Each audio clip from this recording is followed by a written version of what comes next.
Welcome back to Ozarks Live. It's time to talk about that double elimination on last week's episode of Survivor. That's right, Cammie. And I feel like this was a really important episode for a lot of reasons. So I just want to deep dive into this right now. So for starters, at camp, kind of the night of the last tribal cancel and the next morning, we see two kind of things happen that are interesting to me. So one, we see this like kind of odd like Romeo and Hai rivalry playing out. Weren't they really close friends? Yeah, when they got to the merge, they like seemed to buddy up, and it's just like weird that they're like working against each other now. Yeah, they really have it out for each other.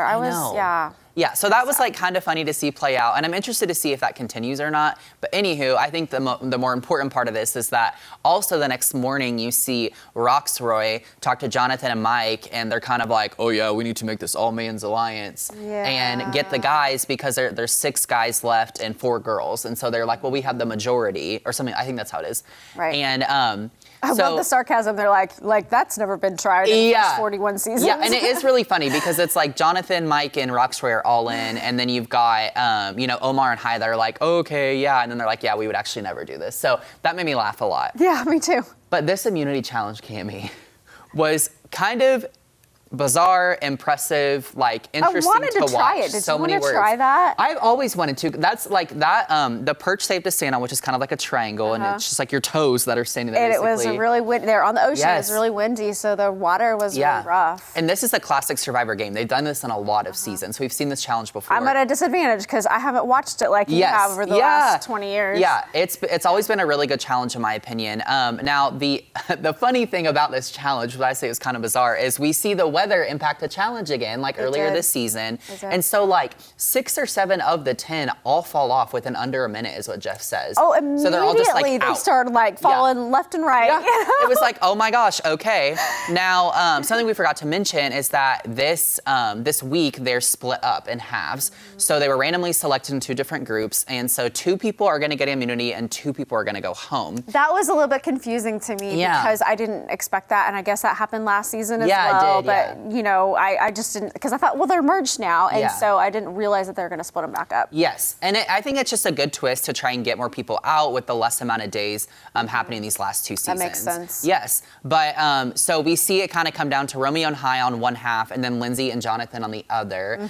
Hai pulls it out for his half, and then of course Jonathan wins. But Lindsay gave him a good fight. Lindsay is really she's strong. Coming up. Yeah, she's got a strong core I think for she's that. someone to watch. Yeah, for sure. And so. Anyway, so then after the immunity, they're taken to 2 different camps, these 2 different halves.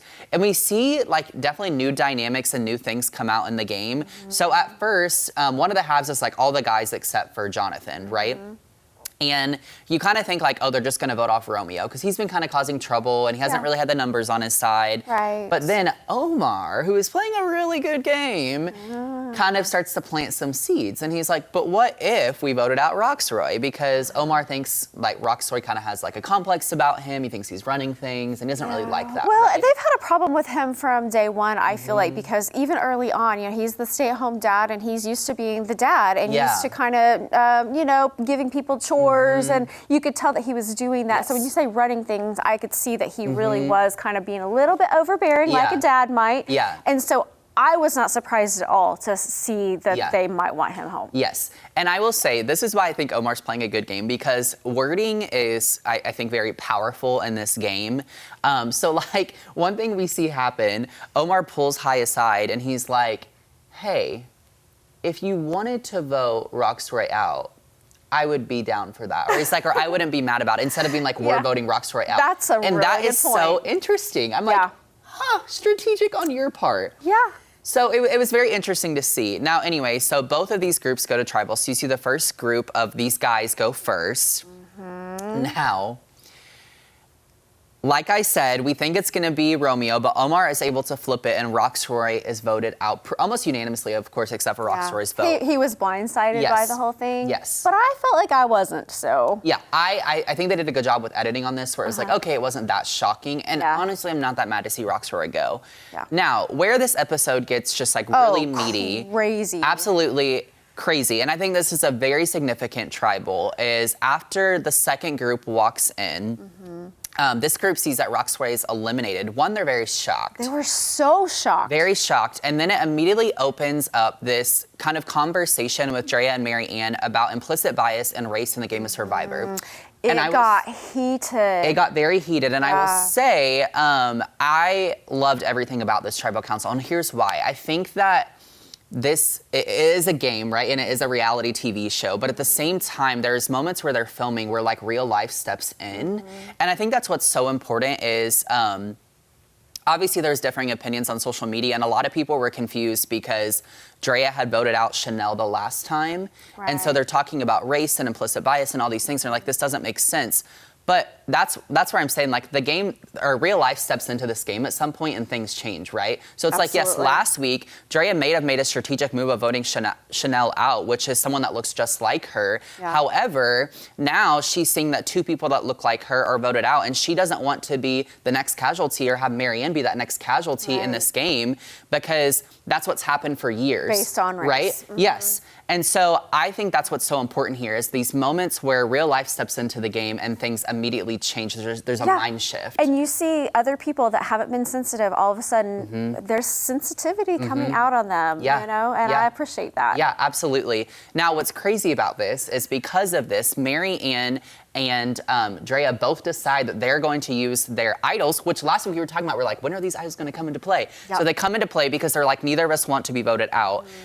So then, because of the severity of the conversation, the group asked Jeff, like, hey, can we not go through with like a formal vote? Because that just seems like a lot given like the severity of this conversation and what's been going on. So Jeff's like, sure. Because then I feel like it's in their head. If I vote this way, it means I'm racist or not racist. You know, like, I would have had a really hard time voting after that. You know? Absolutely. And so then it becomes this verbal conversation between Lindsay and Tori. Yeah.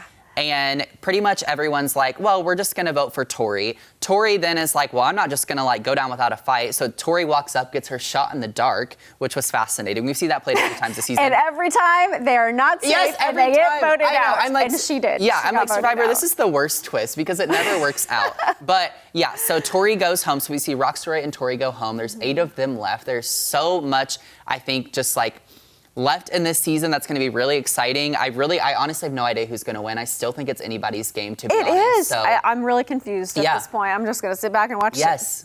Well, speaking of watching, you can catch the next episode of Survivor tomorrow night right here on Color 10. Or catch up on the entire season on Paramount Plus or CBS.com. That's right. We'll be right back.